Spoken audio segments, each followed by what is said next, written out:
Halo Yudix, kembali lagi nih dengan video baru dari Diktio. Kali ini kita akan membahas satu hal yang cukup sering dilakukan sama banyak orang loh.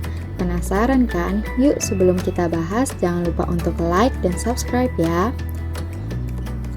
Nah, pernah nggak sih kalian pas ngerjain tugas sekolah atau kuliah ngalamin hal kayak gini? Atau kayak gini? Hayo, siapa yang sering gitu? Nah, perilaku-perilaku kayak tadi tuh ternyata namanya prokrastinasi loh Yudix. Tapi sebetulnya prokrastinasi itu apa sih?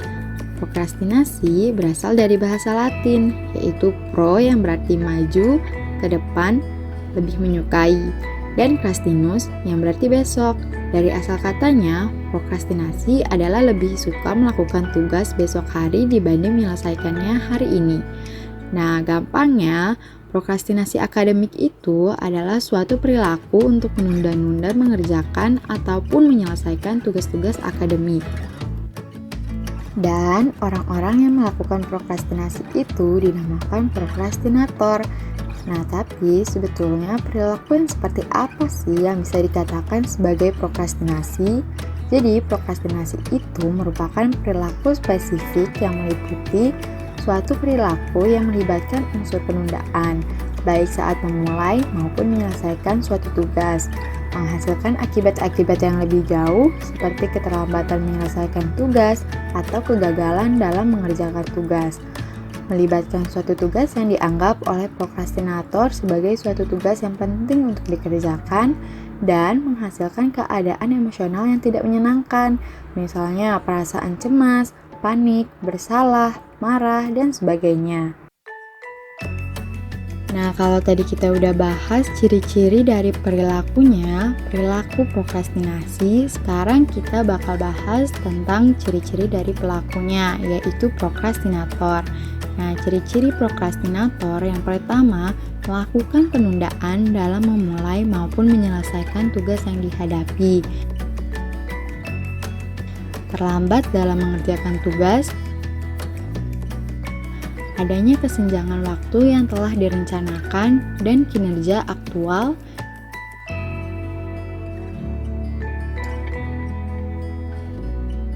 dan melakukan aktivitas lain yang lebih menyenangkan daripada melakukan tugas yang harus dikerjakan. Lalu ternyata prokrastinasi ini ada jenis-jenisnya. Yang pertama ada prokrastinasi fungsional, yang merupakan penundaan dalam mengerjakan tugas dengan tujuan untuk memperoleh informasi yang lebih lengkap dan akurat. Misalnya saja, seseorang melakukan prokrastinasi untuk memastikan terlebih dahulu tugas apa yang diberikan agar tidak keliru saat mengerjakan, mencari lebih banyak referensi, atau mengumpulkan ide untuk tugas melalui internet. Prokrastinasi fungsional ini dapat berdampak positif bagi individu yang melakukannya. Lalu, jenis yang kedua adalah prokrastinasi disfungsional, yaitu penundaan mengerjakan tugas tidak berdasarkan tujuan, berakibat buruk, dan menimbulkan masalah.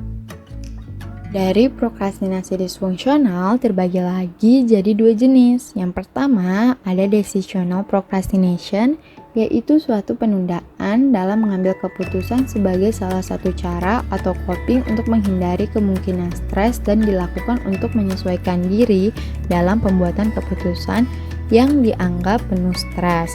Nah, contohnya ketika seseorang dihadapkan dengan banyak tugas, jika seseorang tersebut melakukan decisional procrastination, nanti orang ini akan sulit memberikan keputusan untuk menentukan mana tugas yang perlu dikerjakan terlebih dahulu karena sudah menganggap tugas yang banyak tersebut adalah suatu hal yang bisa menimbulkan stres pada dirinya. Lalu, jenis yang kedua adalah avoidance procrastination atau behavioral procrastination, yang merupakan suatu penundaan dalam perilaku yang tampak. Penundaan dilakukan untuk menghindari tugas yang dirasa tidak menyenangkan dan sulit untuk dilakukan. Prokrastinasi dilakukan untuk menghindari kegagalan dalam menyelesaikan suatu tugas yang akan mendatangkan penilaian negatif tentang dirinya. Jadi, penundaan yang dilakukan untuk memperoleh informasi agar lebih lengkap dalam mengerjakan tugas serta memiliki alasan yang kuat saat melakukan prokrastinasi dinamakan prokrastinasi fungsional. Sedangkan penundaan terhadap tugas yang dilakukan tanpa tujuan yang jelas dan melakukan hal lain di luar pengerjaan tugas dinamakan prokrastinasi disfungsional. Lalu, apa sih penyebab kita melakukan prokrastinasi? Yang pertama nih, karena adanya pikiran irasional, yaitu anggapan bahwa suatu tugas harus diselesaikan dengan sempurna. Lalu adanya kecemasan karena kemampuannya dievaluasi, sehingga menyebabkan ketakutan akan kegagalan dan susah mengambil keputusan atau karena membutuhkan bantuan orang lain untuk mengerjakan tugasnya. Malas, kesulitan mengatur waktu, dan tidak menyukai tugasnya. Adanya punishment dan reward juga dapat menyebabkan prokrastinasi, sehingga merasa lebih aman jika tidak melakukan dengan segera karena dapat menghasilkan sesuatu yang tidak maksimal yang berujung hukuman atau tidak mendapatkan reward. Dari lingkungan juga dapat mempengaruhi seseorang melakukan prokrastinasi, misalnya karena kurangnya pengamatan dari lingkungan seperti keluarga atau di lingkungan sekolah dalam proses pengerjaan tugas. Selain itu, prokrastinasi disebabkan juga karena tugas yang menumpuk, terlalu banyak, dan harus segera dikerjakan, sehingga penundaan tugas yang satu dapat menyebabkan tugas lain tertunda. Ada juga faktor yang mempengaruhi prokrastinasi, yaitu faktor internal yang berasal dari dalam diri individu yang menyebabkan perilaku prokrastinasi. Prokrastinasi dapat dipengaruhi oleh regulasi diri yang kurang bagus dan adanya perilaku untuk menghindari tugas. Lalu ada juga faktor eksternal, yaitu faktor yang berasal dari luar individu seperti adanya pengaruh dari lingkungan yang membentuk seseorang untuk cenderung melakukan prokrastinasi. Misalnya, faktor dari teman sebaya. Apabila teman sebaya malas untuk memulai dan menyelesaikan tugas akademik, hal tersebut bisa mempengaruhi individu juga menjadi malas dalam memulai dan menyelesaikan tugas. Adanya tekanan dari guru dan dosen juga menjadi salah satu faktor yang mempengaruhi dalam mengerjakan tugas. Selanjutnya kita bakal bahas dampak apa yang kita rasakan jika melakukan prokrastinasi. Yang pertama, prokrastinasi mampu menciptakan masalah eksternal pada prokrastinator. Contohnya seperti menunda mengerjakan tugas, membuat individu tidak dapat mengerjakan tugas dengan baik dan maksimal. Akibatnya, individu mendapat teguran dari dosen. Lalu, prokrastinasi juga dapat menimbulkan masalah internal. Hal ini ditunjukkan pada saat individu tidak mampu menyelesaikan tugas dan timbul perasaan bersalah dan menyesal. Melakukan prokrastinasi juga menyebabkan banyak waktu kita terbuang dengan sia-sia.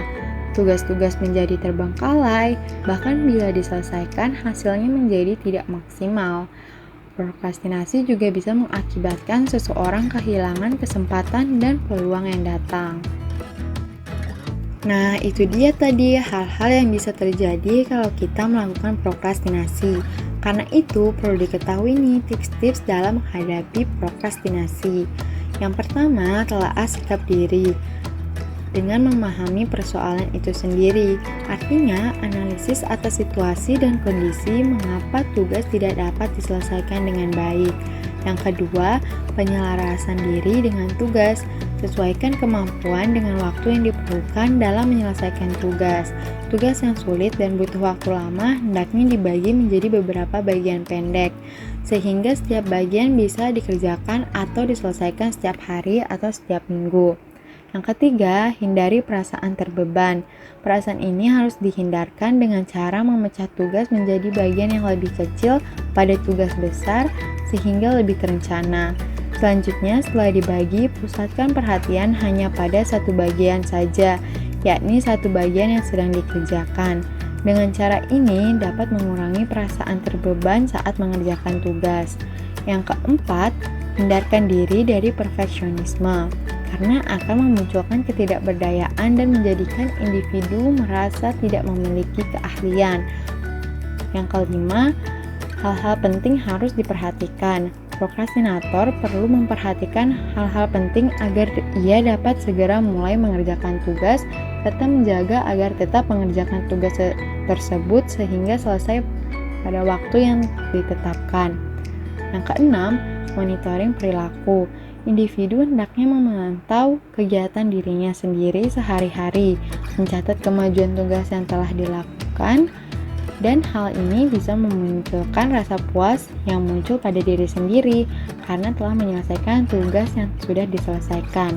Dan yang terakhir, beri apresiasi pada diri sendiri. Imbalan tidak boleh dilupakan pada diri sendiri ketika sudah menyelesaikan tugas. Beberapa hal yang dapat menyenangkan hati dapat dilakukan sebagai imbalan, antara lain nonton TV, jalan-jalan, makan sesuatu yang disukai, bahkan tidur atau kegiatan apa saja yang menyenangkan. Nah, itu dia Yudix pembahasan kita terkait perilaku prokrastinasi. Semoga bermanfaat ya. Bagi Yudix yang mau tahu lebih lanjut bisa cek description box ya. Sampai jumpa di video selanjutnya.